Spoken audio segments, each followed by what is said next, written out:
Welcome back to the Intercourse Show. President Trump is hosting a live press conference about the war at the White House. So let's join in. They basically said that we have one and there's somebody missing. Well, they didn't know there was somebody missing until this leaker gave the information. So whoever it was, we think we'll be able to find it out because we're going to go to the media company that released it, and we're going to say, national security, give it up or go to jail. And we know who, and you know who we're talking about, because some things you can't do. Because when they did that, all of a sudden, the entire country of Iran knew that there was a pilot that was somewhere on their land that was fighting for his life.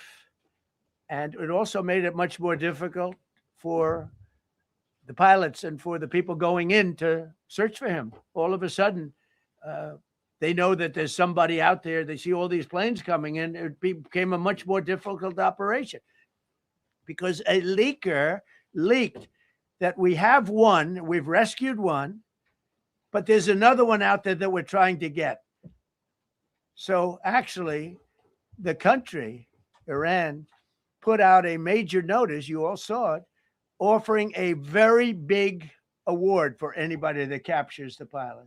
So in addition to a hostile, very talented, very good, very evil military, we had millions of people trying to get an award. So when you add that to it, but we have to find that leaker because that's a sick person.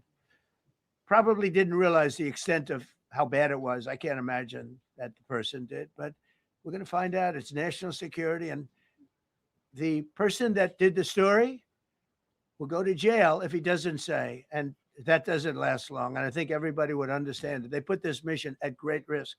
They put that man at great risk, and they put the hundreds of people that went in looking for him, because everyone now knows that we're going in.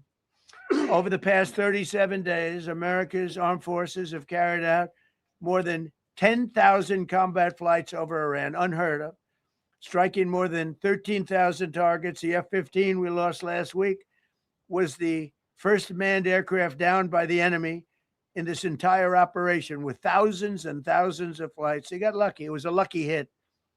You know, eventually you get lucky. But we got lucky too because we got both of them back. But it's a record that is unparalleled in the history of military air operations. Nobody's ever seen anything like it. It's such an honor to be involved with it. We were up late at night, and then we were waiting for those contingent planes to come in, and we say, come on, let's go get in, because they're waiting out on this farm without a runway with wet, crummy soil, sand, mostly sand, wet sand, and it eats planes alive. And we're waiting, and we're saying, I hope that one can land and take off. And they came in like magic. Boom, boom, boom, one after another. It was like genius. So impressed by that. Because we were a little concerned. We said, boy, if they don't get in and get up fast, we're sitting in them. And that's called Iran Prime, right, General? That's where the whole bet is. And here we are sitting there waiting for a plane. But they came in so fast and so hard, and these guys knew exactly what to. Let's go. Come on, get in. Let's go. Pwah. They came one right after another, not at the same time. They don't want to come at the same time. They had to come right after each other. They didn't have any room. There was barely any room to land. Tiny little patch of very wet earth and sand. So I'm so proud of the people that I have standing up here with me, and many others that worked. I mean, so many. Steve Witkoff's over here. He's doing fantastically. Jared Kushner. But the people that are here, the job they did is amazing. And I think I'm going to introduce the head of the CIA, and he is a man he's central casting, okay? If we cast a movie, he's going to play the head of the CIA. He's one of the few. John Ratcliffe. He did a phenomenal job that night. He did something that I don't know if you want to talk about it. If you want, you can. I'm not sure you're supposed to. I'm not going to talk about it. But the CIA was very responsible for finding this little speck. It's like they used an expression on one of the shows. A general was talking about, it's like finding a needle in a haystack, finding this pilot. and the CIA was unbelievable. And you may, if you can, you'll talk. It might be classified, in which case I'd have to put him in jail if he talks about it. And I don't want to put him in jail. He doesn't deserve that. So, John, do you want to say a few words? Thank you. Thank you, Mr. President. It's a privilege to be here with you today to share what we can about this exceptional mission and to recognize the ingenuity and bravery of those who executed it, as well as the leadership and resolve of the president who ordered it. One thing that has been clear to me in this role is that the flawless military operations that the Department of War is known for are hostage to flawless intelligence. We saw that in the skies over Iran in Operation Midnight Hammer last summer. We witnessed it in Venezuela during Operation Absolute Resolve. We've seen it against the cartels in the Western Hemisphere, and we're seeing it every day in Operation Epic Fury, including this mission to rescue an aviator buried deep behind enemy lines. Because it is the unique tradition of the U.S. Armed Forces that we leave no man or woman behind, this was a no-fail mission. That was the spirit in which the president put us to work, and we were determined not to let him down or our airmen down. As an agency, the CIA possesses unique capabilities that only the president can deploy. Some of these capabilities fall under covert action authorities. And because covert means exactly that, I'm not going to be able to tell you everything that you want to know. At the president's direction, we deployed both human assets and exquisite technologies that no other intelligence service in the world possesses to a daunting challenge, comparable to hunting for a single grain of sand in the middle of a desert. This was also a race against the clock, as it was critical that we locate the downed aviator as quickly as possible, while at the same time keeping our enemies misdirected. For that reason, in addition to the human and technical assets deployed by the president to find our airmen, CIA executed a deception campaign to confuse the Iranians who were desperately hunting for our airmen. On Saturday morning, we achieved our primary objective by finding and providing confirmation that one of America's best and bravest was alive and concealed in a mountain crevice, still invisible to the enemy, but not to the CIA. That confirmation was relayed by Secretary Hegseth to the president, and the operation quickly moved to the execution phase. Following the successful exfiltration on Saturday night, our intelligence reflects that the Iranians were embarrassed and ultimately humiliated by the success of this audacious rescue mission. When the president asked me to lead the CIA, he made it clear: get back to basics, no politics, no agendas, tackle the hardest problems, and execute the toughest missions. This president is about results.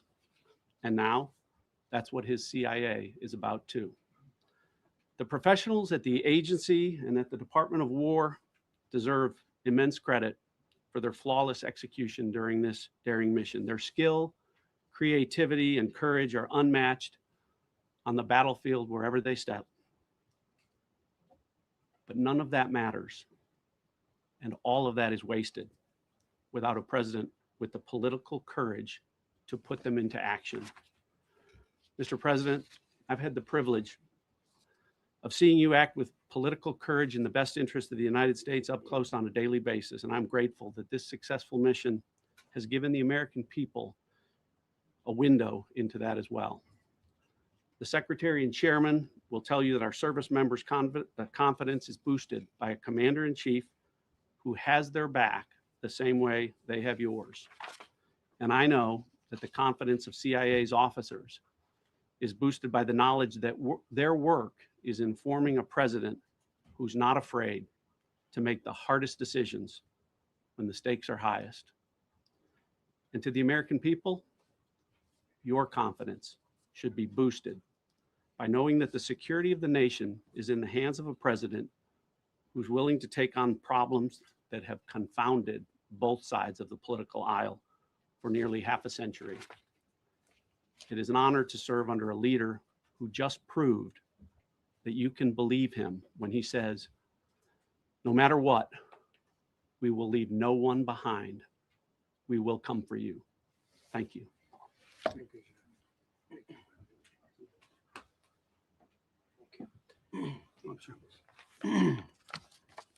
Well, John, thank you for the collaboration of the CIA as well. Incredible and ongoing partnership. Ladies and gentlemen, fellow Americans, and especially the brave warriors in our armed forces, over this Easter weekend, the United States military has once again proved why we possess the greatest fighting force the world has ever known. In two extraordinary combat search and rescue operations deep inside enemy territory in Iran, our warriors executed missions of breathtaking skill, courage, and precision. When our warriors are unleashed, as this president has allowed them to be, they are unstoppable. When American airmen were down behind enemy lines, our forces and our president did not hesitate. Special operators supported by elite air crews and intelligence professionals moved swiftly and decisively into treacherous mountain terrain under the constant threat of Iranian forces closing in. Ultimately, it was an impotent Iranian threat. And today, as the CIA director mentioned, Iran's military, and we know this, is embarrassed and humiliated, and they should be.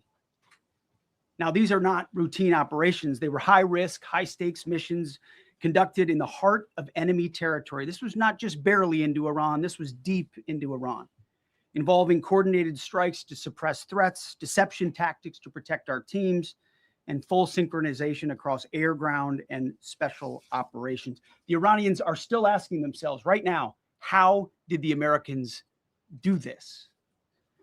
One downed airman evaded capture for more than a day, scaling rugged ridges while hunted by the enemy. When he was finally able to activate his emergency transponder, his first message was simple and it was powerful. He sent a message, God is good.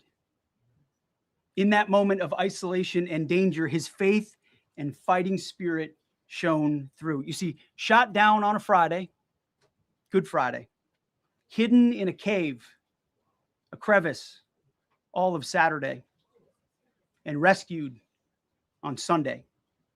Flown out of Iran as the sun was rising on Easter Sunday. A pilot reborn, all home and accounted for, a nation rejoicing. God is good. Despite incoming fire and unforgiving conditions, our troops brought every American home. No American lives were lost. We leave no man behind, and that is not luck. It's the result of unmatched training, superior technology, an unbreakable warrior ethos, and sheer American grit. Our special operators, pilots, and support crews performed with near perfection under fire, and they were lethal. Just ask any Iranian soldier who dared attempt to get anywhere near that pilot before or during that mission. Death from above. Our troops turned a potential tragedy into a resounding demonstration of American resolve and capability. That's what excellence in uniform looks like. But make no mistake about it. None of this would have been possible without the courageous leadership and ironclad determination of President Donald J. Trump.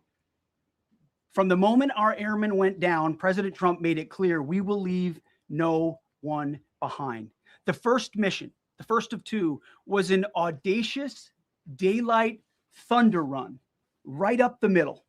It was authorized in less than 2 hours from that pilot going down when we knew where he was. And it was authorized in the middle of the night because anybody that's worked for this man knows he's up in the middle of the night. Authorized immediately, without hesitation, audaciously. The second mission, as soon as we knew where that pilot was, and John was certainly helpful in that, also executed immediately. You know, I looked up at my screen when the final mission was complete inside our SCIF, our secure facility. And we have a running VTC, a running coordination cell. And the top of it read 45 minutes and 45 hours and 56 minutes. For 45 hours and 56 minutes, we held that call open for coordination. From the moment our pilots went down, our mission was unblinking. The call never dropped, the meeting never stopped, the planning never ceased. The president demanded rapid, decisive action. He backed our military with the full weight of his resolve, refusing to let enemy propaganda or tactical setbacks deter us. His leadership ensured that every lethal and non-lethal resource was brought to bear, that our forces had the authorities and the support they needed to succeed. When the president says he has the backs of our warfighters, he means it. And it means a great deal, and it's a big difference on the battlefield. President Trump understands that peace through strength is not a slogan. It is a doctrine that saves American lives. His unwavering commitment to rebuilding our military and restoring the warrior spirit has paid dividends in missions just like this one. Under his command, America projects power with confidence and brings our people home with victory. And that continues today, by the way. Per the president's direction, today will be the largest volume of strikes since day one of this operation. Tomorrow, even more than today. And then Iran has a choice. Choose wisely, because this president does not play around. You can ask Soleimani, you can ask Maduro, you can ask Khamenei. To those heroes who planned and executed these rescues, your nation stands in awe. I stand in awe. The chairman stands in awe. We all stand in awe of your professionalism and bravery. We serve for you. You embody the very best of America. To the rescued airmen and their families, welcome home. Your courage and endurance, the quiet declaration of faith amid the storm, inspires us all. God is good every day. And to our adversaries watching from Tehran, let this be a clear message. The United States military will go anywhere at any time to protect our own and complete the mission. We execute with precision. We control the skies. You see, we flew for 7 hours in daylight over Iran to get the first pilot. And we flew 7 hours in the middle of the night to get the second.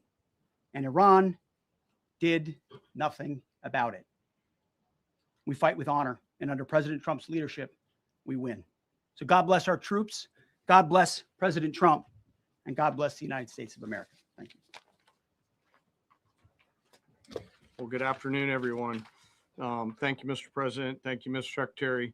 A note before I start, I know many of you want specific details in these briefings. We will share what we can, but I will retain what I must in the event that we have to go do this again sometime. And I cannot stress the importance, as the president said, around operational security. The secretary and I will do a more detailed briefing tomorrow morning, and we look forward to sharing the details that we can.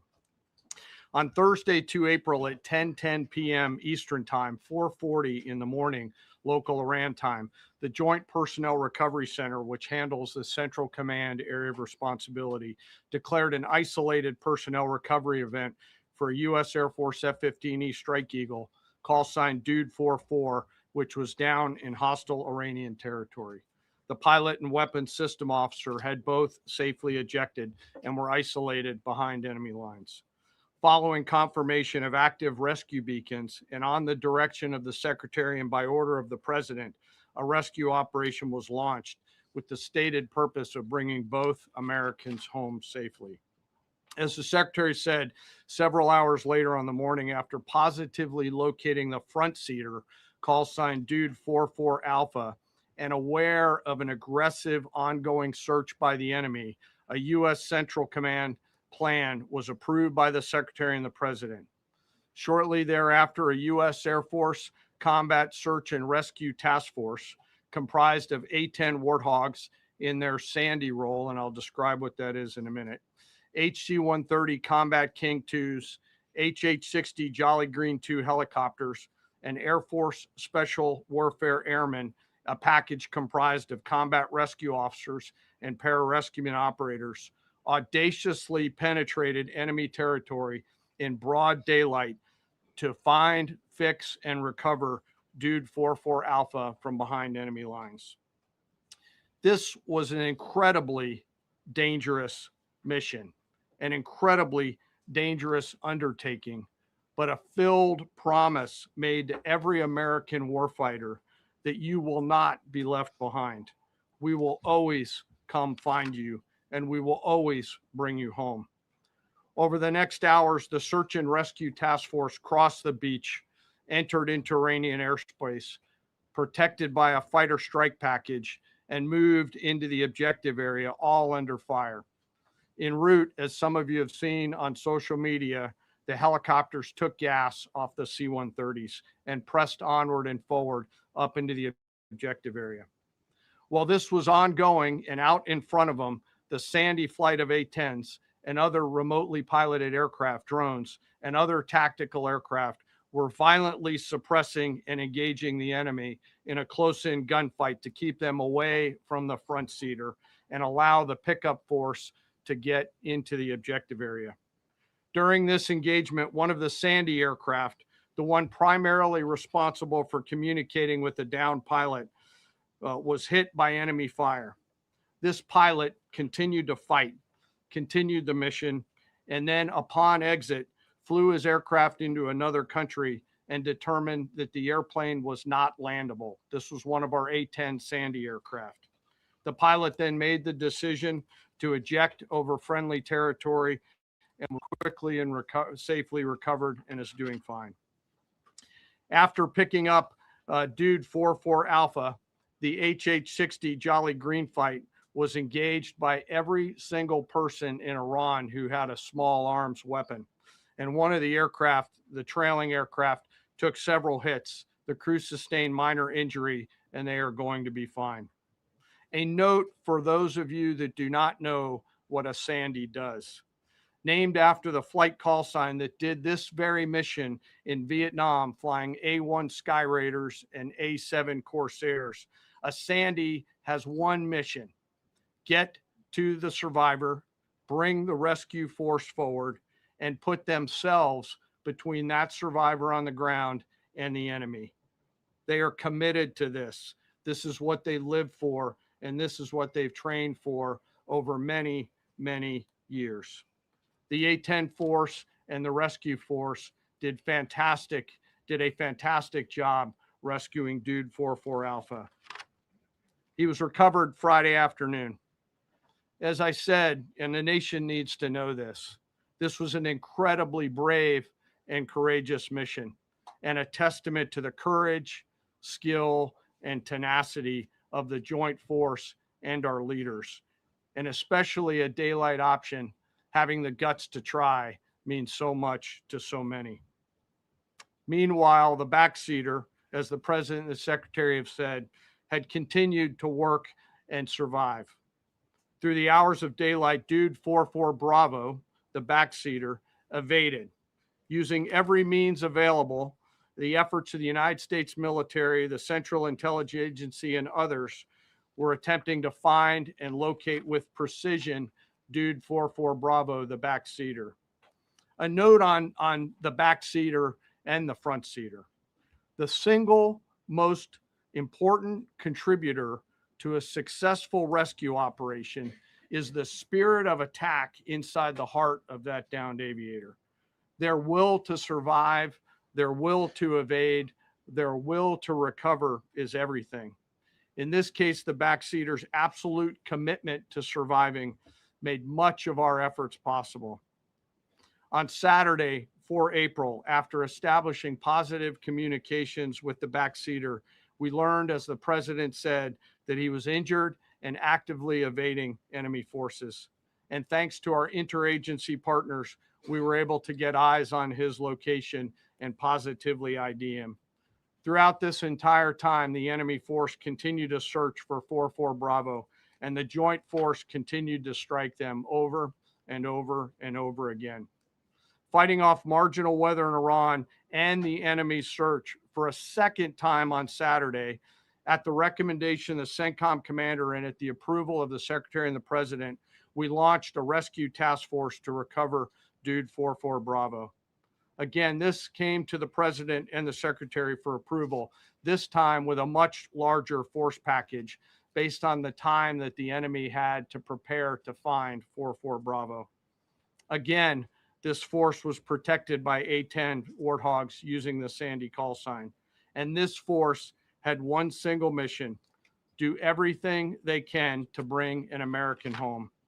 This meant having a plan, being prepared to execute that plan, and more importantly, being prepared for multiple simultaneous contingencies. And because of this force's professionalism, grit, and determination, fight off two enemies at the same time: the enemy searching for 4-4 Bravo and contingencies, which anyone who has done these types of missions knows we run into every single time. The force fought off both of those enemies incredibly well. During the period of darkness on Saturday, and as the Secretary said, into Easter Sunday and into the daylight, the force fought its way in and rescued Dude 4-4 Bravo. They were protected overhead by an air armada, including tactical drones, strike aircraft, and others. The force fought through multiple simultaneous contingencies, something no other nation, no other military can do, and safely returned Dude 4-4 Bravo, the backseater, home, and all other Americans home as well. At midnight 12 local Eastern time, Easter Sunday, more than 50 hours after the start of this operation, the Joint Personnel Recovery Center declared Dude 4-4 Bravo, both the front and backseater, returned to friendly territory. The courage demonstrated by both the pilot and the weapons system officer while isolated and them invading the enemy cannot be overstated. Their grit and warfighting tenacity is a direct result of the absolute trust they have in our rescue forces, their training, and their will to survive and return. They always knew that we would be ordered to go get them, and they always knew that we would be coming to get them. These two operations reflect our nation's most sacred obligation to our military service members. We leave no one behind, bless you. It also perfectly captures the first truth of our special operations forces, that people are more important than hardware. That is the standard we live by, and the rescue forces that execute these missions operate under a clear motto: these things we do that others may live. Their actions were a direct embodiment of that commitment to others, and I could not be more proud of each and every one of them today.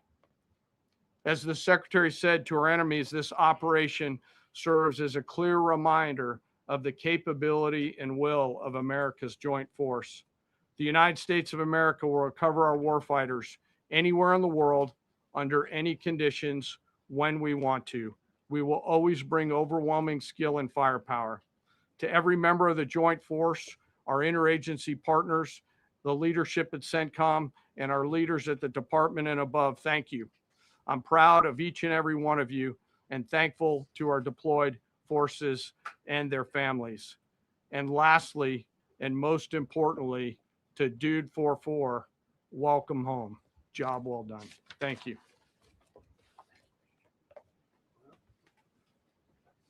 Pretty amazing, pretty amazing. And these two gentlemen have been, from day one, they've been perfecto. You know, I got to know General Kane in my first term because he was able to take out ISIS in 4 weeks instead of the 4-year projection that was given to me by other much lesser generals. I said, you know, if I ever do this again, that's going to be the head of my Joint Chiefs of Staff. And we worked it that way, didn't we? And he's amazing. He took out ISIS. We defeated ISIS in 4 weeks.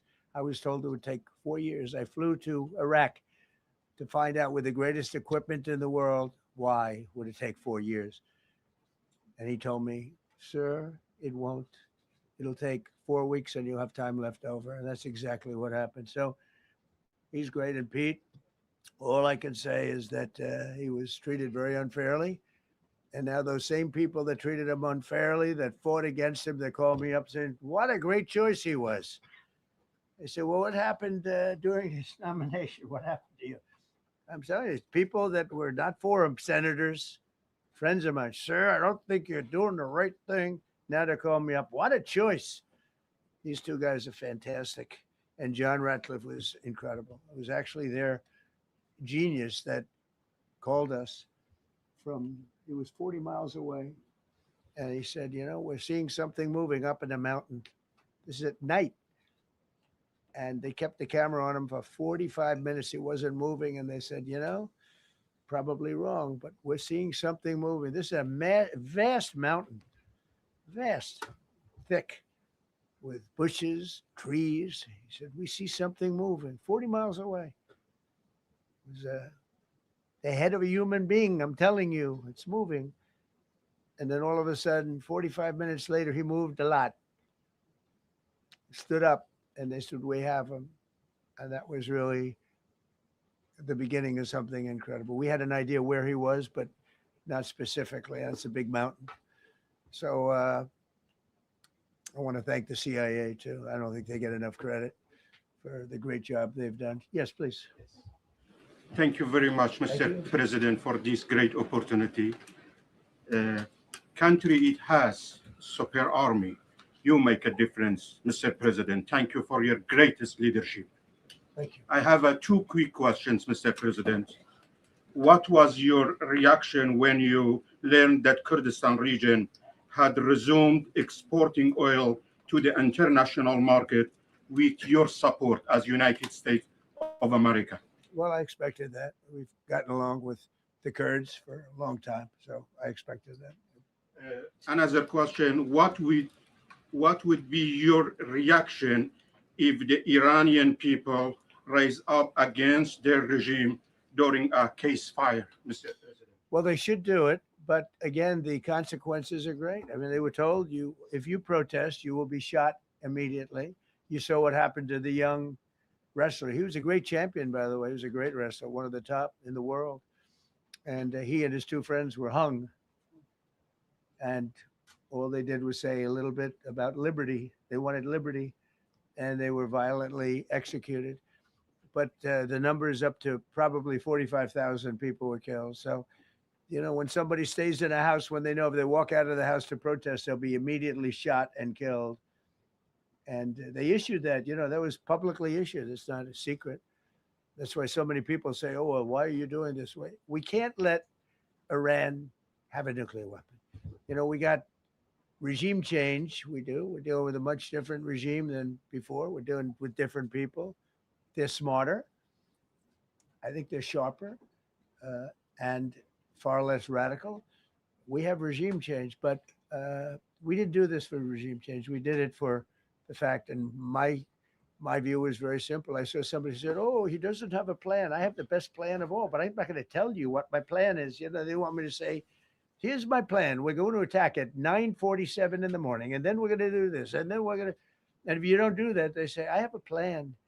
These people know what the plan is. Everybody here knows what the plan is, but it's very unfair to say we don't, because I don't mind being insulted. I've been insulted for many years by the fake news, but you can't.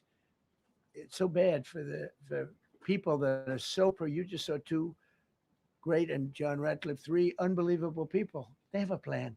Every single thing has been thought out by all of us. But I can't reveal the plan to the media. So, you know, but we're just thrilled by the success of this operation. Yes, please. Thank you, Mr. President. You've said Iranians would be mad if you stopped these attacks, but why would they want you to blow up their infrastructure, to cut off their power? Wouldn't that be punishing Iranians for the actions of the regime? They would be willing to, and it's suffering. They would be willing to suffer that in order to have freedom. The Iranians have, and we've had numerous intercepts. Please keep bombing. Bombs that are dropping near their homes. Please keep bombing. Do it. And these are people that are living where the bombs are exploding. And when we leave and we're not hitting those areas, they're saying, please come back, come back, come back. These are the people. I don't know what they do. All I can tell you is they want freedom. They have lived in a world that you know nothing about. It's a violent, horrible world. where if you protest, you are shot. Remember the great woman protests where they had 400,000, 500,000 women, and they were all enthused and they were going to protest, and everybody said, oh, the regime's going to come to an end. And then all of a sudden, boom, boom, 5, 6 different areas. A woman would go down right between the eyes. They had snipers. They had 5 snipers. That's all it took. And those 400,000 or 500,000 women said, oh my God, what's that? Oh, look over there. What's that? A woman shot right between the eyes. And after 5 or 6 of them go down, then you start hearing the purr through the vast number of people. And then they said, oh my God, who would do that? And they're incredible people, but they've lived so horribly. They've lived so horribly. You know, Iran was a great country. If you go back 25 years ago or so, the Persian people, they're incredible, smart, brilliant, actually. And I know so many. I know coming from New York, originally, I know so many people from Iran. They're incredible people, incredible energy, and very, very brilliant people. But when you're standing in a group and protesting, and you have a woman, in the case of the woman, remember the Great Woman March. Everybody was saying, "Oh, this is the end of the country," and then snipers selectively picked. Every single one was shot right between the eyes from a long distance. They were on top of buildings. Nobody even knew where they were, where they're coming from. This wasn't like a machine gun, which is also very bad. They've done that too. They did that recently. This was snipers sitting on the top of buildings, aiming and hitting women. And when they see people go down, and all of a sudden there's a riot in the reverse direction, and they never came out again. And a lot of the news doesn't talk about that. They talk about, oh, women's rights. You want to see women's rights? You're not going to see it there. It's amazing when I see some of the stupid people like, you know, AOC plus 3, all that group. They talk about, oh, freedom for Iran. They don't tell you the real facts. Women, men, gays. How about gays for Iran? They kill the gays. They throw them off buildings. So I wonder what's going on. I can only say this. They want us to keep bombing, even if it jeopardizes, because their life is in much greater danger. They want freedom for Iran, but it's very hard for them to protest. I actually tell them, I said, don't go out. I fully understand. Nobody in this room would go out. I don't think there's any, because frankly, it's not a question of bravery. We're all brave, right? You're brave. I'm brave. We're all brave, but we're also intelligent. If you have people shooting at you, expert shots with the best rifles you can get, and hitting you right between the eyes every single time, and you're looking here and you're seeing and you're looking here, you're out of there. I don't care who it is. Please. Mark Meredith, Fox News. I know that. Oh, thank you. How would I know that? Go ahead. America's watching. No, Good job. can we go back to the weekend? First off, was everyone on board with the operation, or were there people that were trying to talk you out of going through with the operation this weekend? Not everybody was on board. Somebody else within No, your- there was military people, very professional, that preferred not doing it. These two were totally on board, which was very important. They weren't, I would have had a little difficulty. But no, there were military people that said, you just don't do this. You don't go into the heart of a very powerful military. You know, this is, hey, you have countries and countries. You have some countries where military is not their strong suit. This whole thing is militarized like nobody's ever seen before. Half the people are wearing uniforms. And we had people within the military. Usually it's not done. That's one of the reasons. You know, I was surprised. Somebody said it's the only time it's ever been done. I said, that's not possible. But it is possible, because you're going into hundreds of thousands of soldiers along the path. I mean, look at some of the helicopters, how they got hit. So, yeah, there were people within the military that said it's a wise. And don't forget, how many men did you send altogether, approximately, for the operation? I'd love to keep that a secret. Okay, well, we are. But I will tell you the number. I'll keep it a secret, but it was hundreds and hundreds of these people. It's pretty good. Is he central casting? But hundreds of people went into this journey. Hundreds of people could have been killed. Forget about the equipment. A lot of equipment. Nobody cares. Hundreds of people could have been killed. So we had people that were within the military that said this is not a wise, and I understood that, but I decided to do Was there it. a point where they were gonna push the abort- Was there a point that they were that you were thinking there's too much on the line, and somebody was saying maybe we abort this now and wait? I mean, given the resource, like the general said, it seemed like there was so much on the line here. You must have been thinking Well, this could have completely changed. so next the 3 first years. one, which was in many ways as dangerous as the second, I guess it gets, because we're flying over daylight. You know, we're the best at the world at night. We have goggles that nobody, we have goggles. I've tried them. They're unbelievable. I see better with the goggles at night than I see without them during daylight. I mean, daylight today, we have a beautiful day. You see just as well with goggles. In many ways, it's enhanced. So we have the best in the world. So it's much safer for us to do it at night, whereas other people, no other country has that capability. They don't have that particular piece of equipment like we do. But when I was told flying and in daylight, I think we flew 7 hours over Iran, and that's a long time, over unbelievably hostile territory where they have nothing but weapons. We took out their anti-aircraft, which is great. We took out their radar, which is great. We took out a lot, but they still have, you know, what hit this one was a handheld shoulder missile, heat-seeking missile. So it's not like, you know, they're totally whatever. And they had probably a little luck because you got to get lucky.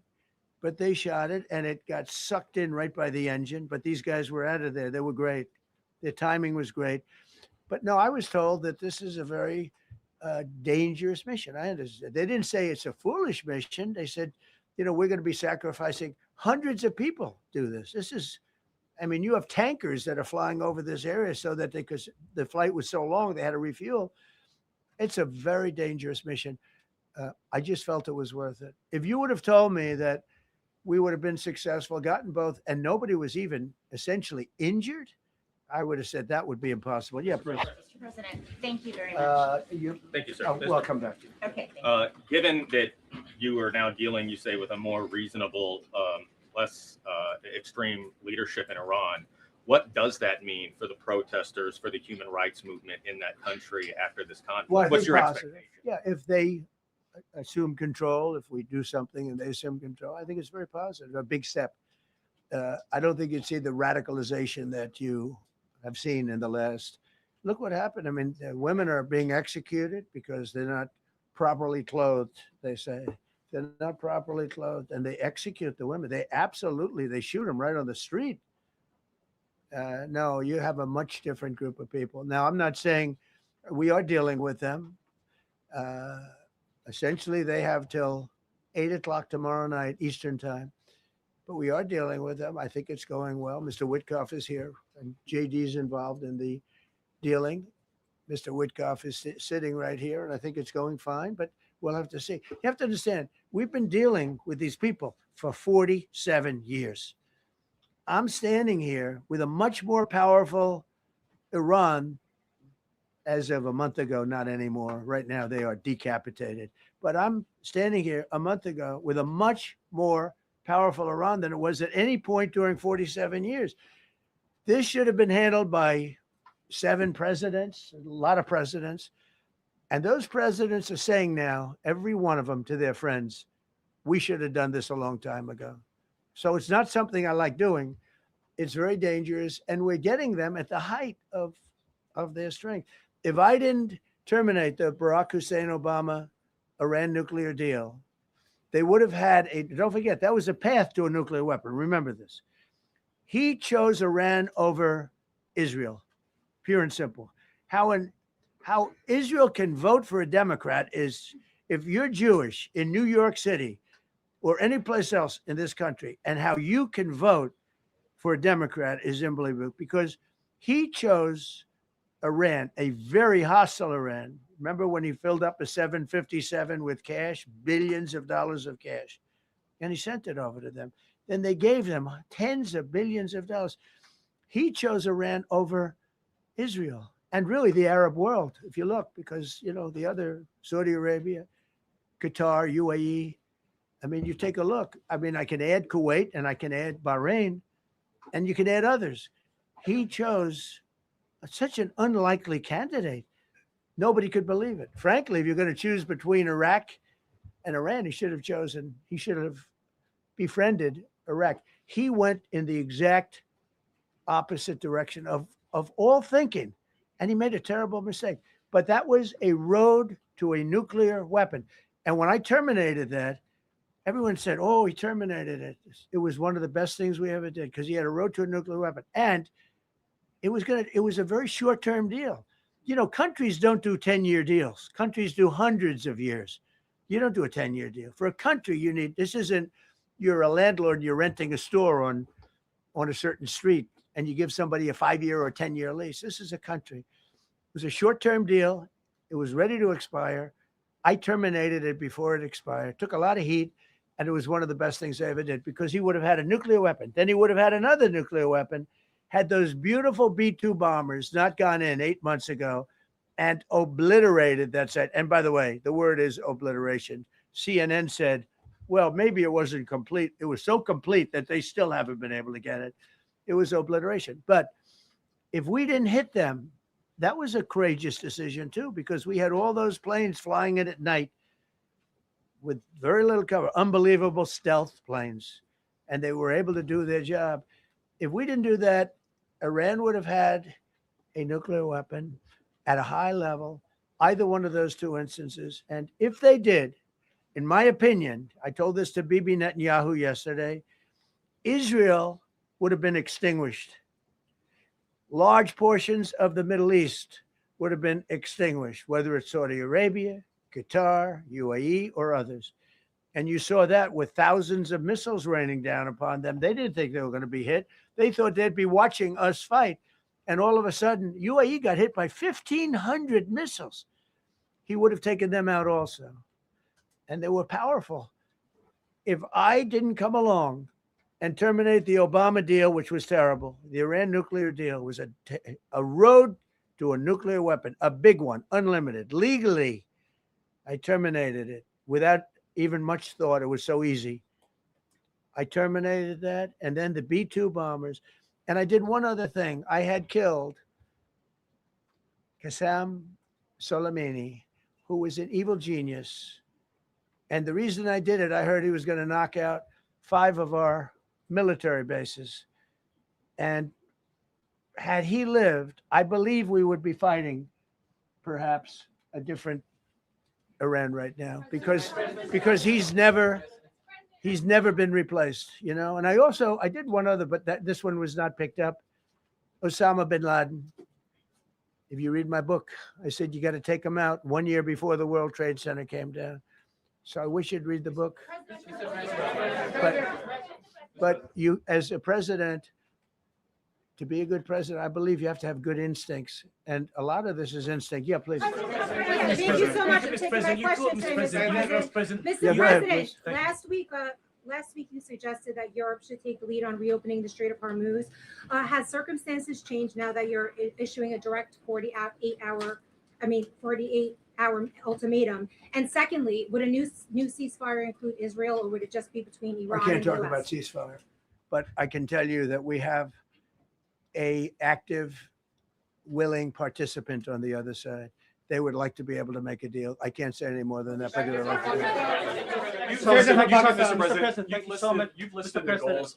Excuse me. Please, go ahead. You've listed the goals. Who you with? Who you with?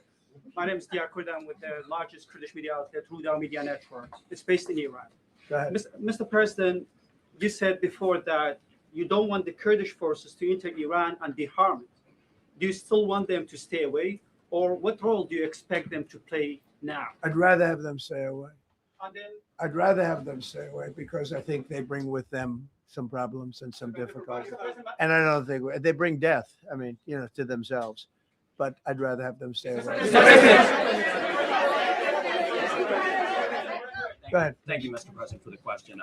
Deliberate attacks on civilian infrastructure violate the Geneva Conventions and international law. Who are you with? I'm with the New York Times. Zolan from the New York Times. Are you the failing? Are you concerned? Circulation way down at the New York Times. Are What's you going on concerned that your threat to bomb power plants and bridges amount to No, war not at crimes? all. No. I hope I don't have to do it.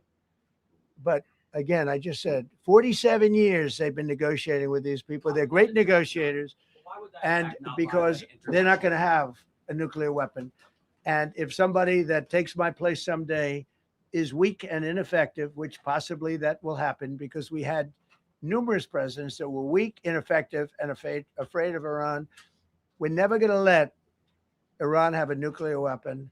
And if you think it's okay for people that are sick of mind, that are tough, smart, and sick, really sick, from a policy standpoint, from a any which way you want to say, mentally, these are disturbed people. If you think I'm going to allow them, and powerful and rich, to have a nuclear weapon, you can tell your friends at the New York Times, not going to happen. It means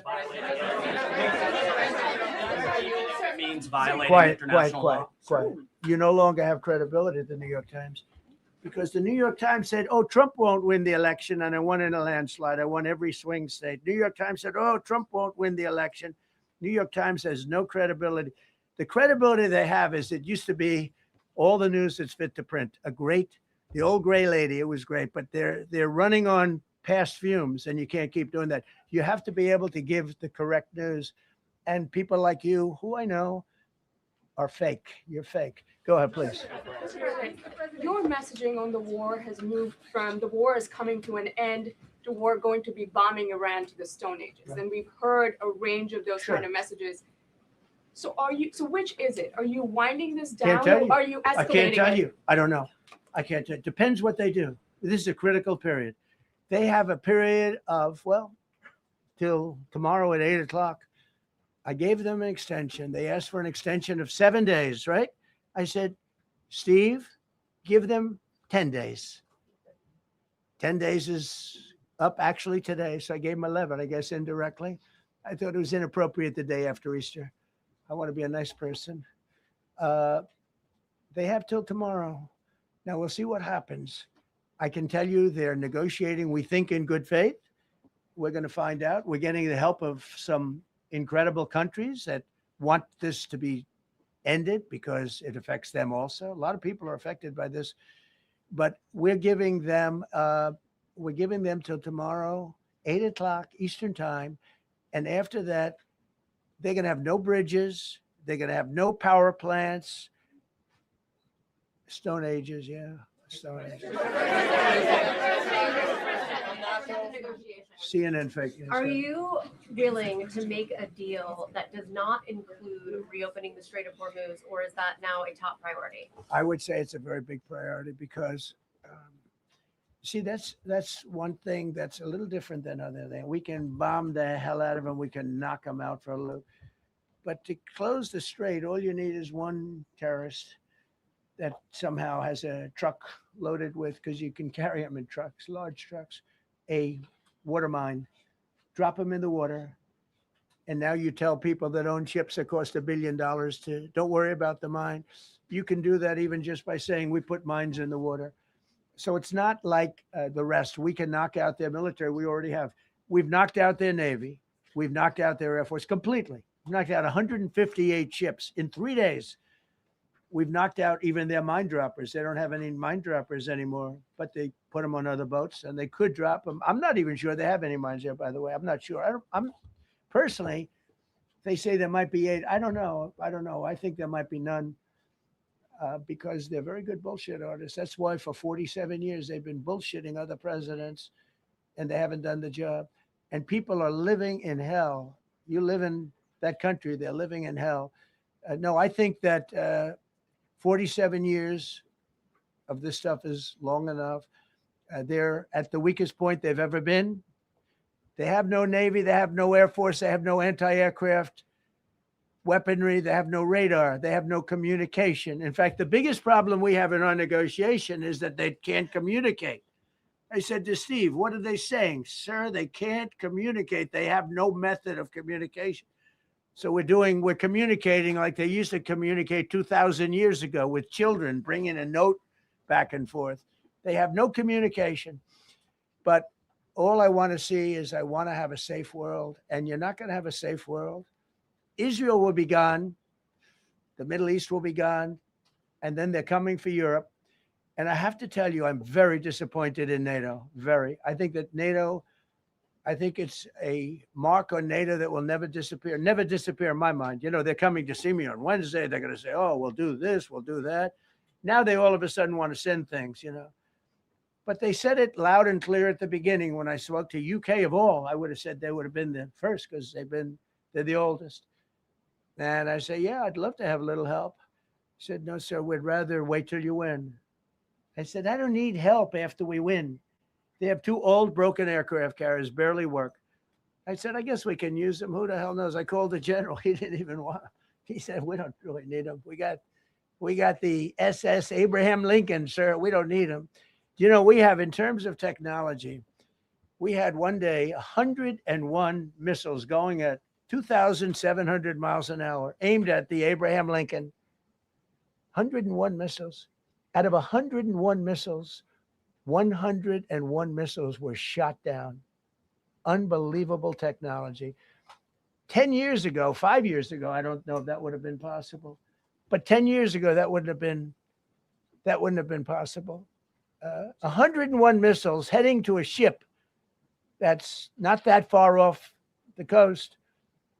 And out of the 101 missiles, we shot down all 101. We have weaponry. The Patriots are unbelievable. We have weaponry that's unbelievable. Yeah. Go ahead, please. Thank you, Mr. President. You said earlier today during the egg roll that you would like to take Iran's oil, but Americans want U.S. forces home. Correct. What's that trade-off? If I had my Does it choice, take too yeah, much time? because I'm a businessman first. With Venezuela, as you know, the war was over in about 45 minutes. And we have great people running Venezuela, very good people. I mean, the relationship is good. And we are a partner with Venezuela. And we've taken hundreds of millions of barrels, hundreds of millions. Over 100 million barrels already is in Houston, refined and out. And paid for that war many, many times over, many times. You know, the old days, to the victim. Okay, you know that. To the winner belong the spoils, go the spoils. And I've said, why don't we use it? To the victor go the spoils. And we don't have that. We haven't had that in this country probably in 100 years, because even the Second World War, you look at the Second World War, we didn't have it with the Second World. We helped rebuild all those countries. We rebuilt Germany. How about Germany telling us that, well, it's not their war. We had nothing to do with it. They wanted me to go and tell them everything I was doing. We didn't know anything about it. Well, if I would have told them, they would have leaked it, and we wouldn't have been nearly as successful, possibly, right? But to the victor belong the spoils. So we haven't heard that in, I think, maybe hundreds of years. Now with Venezuela, and we, just so you understand, the people of Venezuela, they say if I ran for president of Venezuela, I'm polling higher than anybody has ever polled in Venezuela. So after I'm finished with this, I can go to Venezuela. I will quickly learn Spanish. It won't take too long. I'm good at language. And I will go to Venezuela. I'm going to run for president. But we're very happy with the president-elect that we have right now, the people that are running it. If you remember Bush with Iraq, they fired the generals, they fired the police, they fired the people that worked in their equivalent of the White House. They fired everybody. And you know what they had? They had a mess. And you know what happened? ISIS formed. Those generals and those soldiers got together. The police got together. They all got together. They formed ISIS. Not going to happen with us. So Venezuela has been an incredible situation. We went in.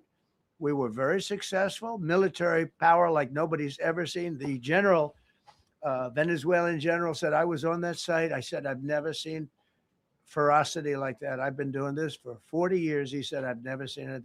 They hit us from 17 different, they were all set. They saw that big, beautiful aircraft carrier, the Ford in that case, and planes were pouring off it at 1 o'clock in the morning. So typically when you see that late at night, you know, you could be in trouble, right? And we were all ready. They had their equipment. It was Russian, and they had Chinese equipment. It was all set. They were going to give us a fight.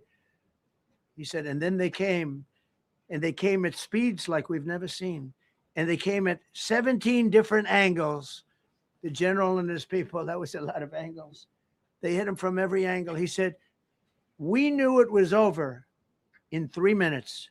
We were waiting for them. Their equipment didn't work. And there's a reason it didn't work. Someday we'll explain that to people. They pressed the button, nothing happened.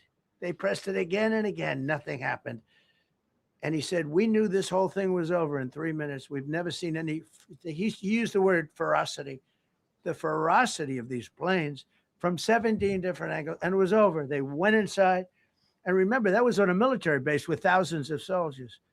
And those soldiers looked and they said, get the hell out of here. Thousands. We didn't have thousands. We had like 200 people. So we have a great military. And I'll tell you what, somehow this rescue captured the world's attention, more so than normally. You're talking about 2 people. But this rescue captured the world's attention.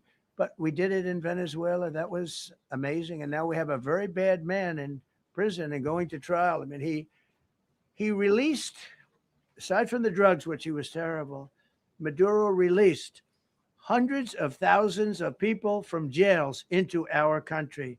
Drug dealers, murderers, the worst people in the world were released into our country because we had a stupid president who probably didn't know. And we had a border czar who never went to the border and never once called our great border patrol agents, right? Not once, Kamala. She never called the border patrol. She never said, how are we doing? I used to call the border patrol guys every day. You can ask them, Paul, ask any one of them. Brandon, ask them all the time. How are we doing? How are we doing? And we now, I'm proud to say, have a totally sealed border. 9 months, nobody is coming through our border. And nobody even tries because they know they're not going to get through. So we don't have caravans anymore. Right. So maybe 1 or 2 more and we'll be done. Mr. President, are you allowed to, or are you willing to end this conflict with Iran charging tolls for passage through the strait? Us charging tolls? Iran. What about us charging tolls? Is that something you're considering? I'd rather do that than let them have them, right? Why shouldn't we? We're the winner. We won, okay? They are militarily defeated. The only thing they have is the psychology of, oh, we're going to drop a couple of mines in the water, all right? No, we have a concept where we'll charge tolls, okay? I thought you meant us. Your question would have been more accurate if you said us. Go ahead. So just to clarify, in order for Iran to successfully meet your deadline tomorrow, do they have to make a deal, open the strait, or both? We have to have a deal that's acceptable to me.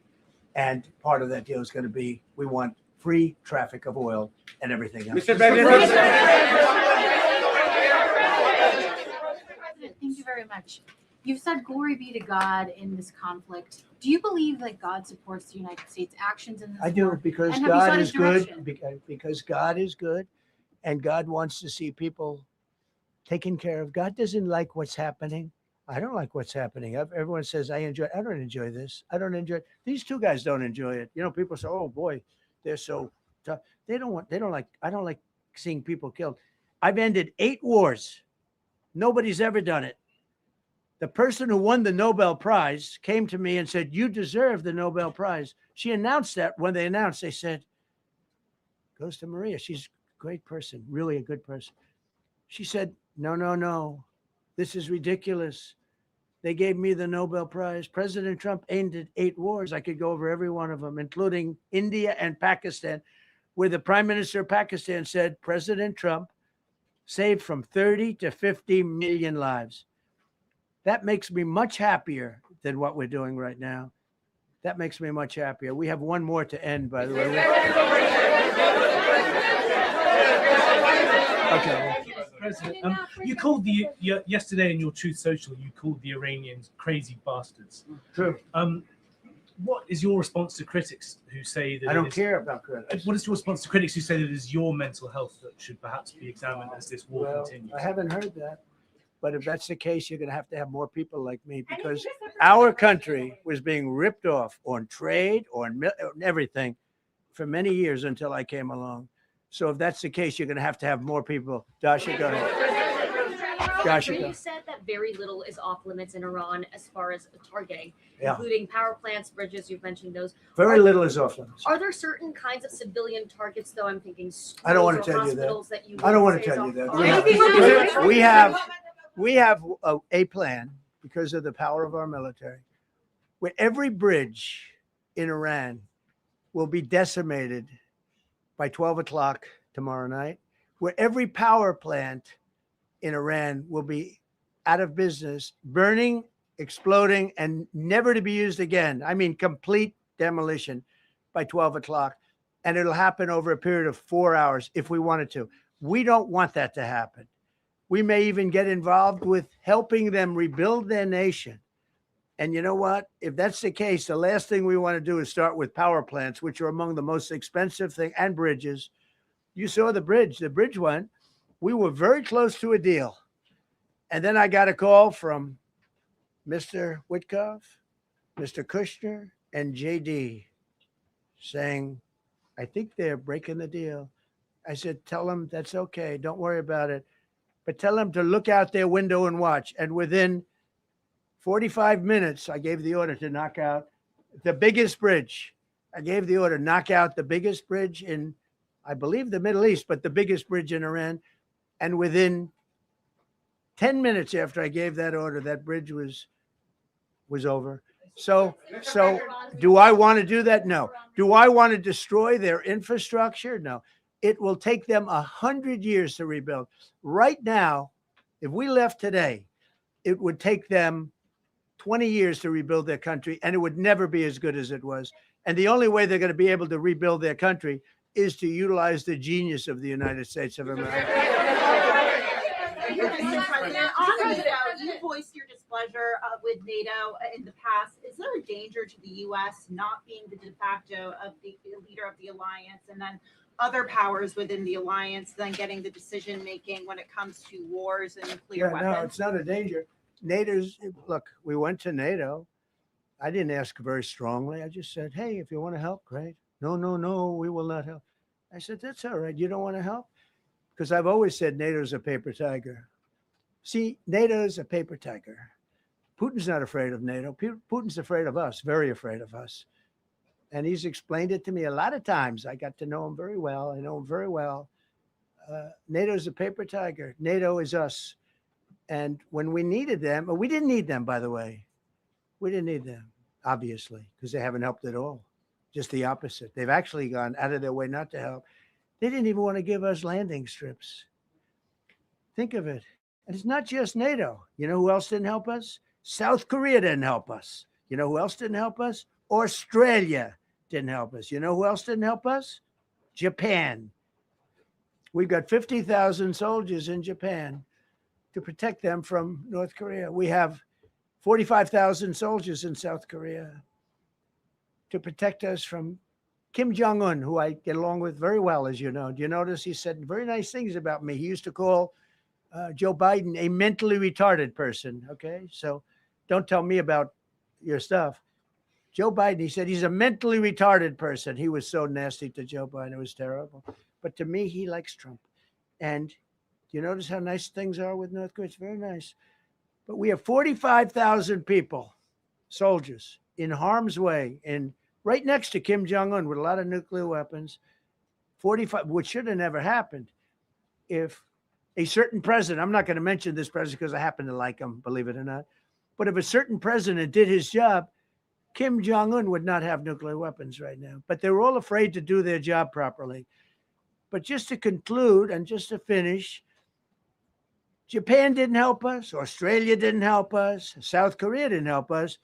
And then you get to NATO. NATO didn't help us. There were some countries that did. Now, countries that have been good, now you could also say they're got to be a little bit more involved because they're in the territory. But Saudi Arabia has been excellent. Qatar has been excellent. UAE has been excellent. Bahrain, Kuwait. I mean, Kuwait did shoot down 3 of our planes. The only planes really that we lost with friendly fire, they call it. I call it unfriendly fire. They unfortunately didn't know how to use our great Patriots. The pilot said, what kind of a missile's coming at us? Patriot. Boom, they got out because they know a Patriot never misses. So they had beautiful Patriots. There were planes heading in their direction. Unfortunately, they decided to shoot those planes. They were our planes. So, NATO is a paper tiger. Now, he's coming to see me on Wednesday, as you know. He's a wonderful guy. Secretary General is great. And Mark Rutte, he's a great person, but he's got, and it all began with, if you want to know the truth, Greenland. We want Greenland. They don't want to give it to us. And I said, bye-bye. Okay, thank you very much, everybody. Thank you. Thank you.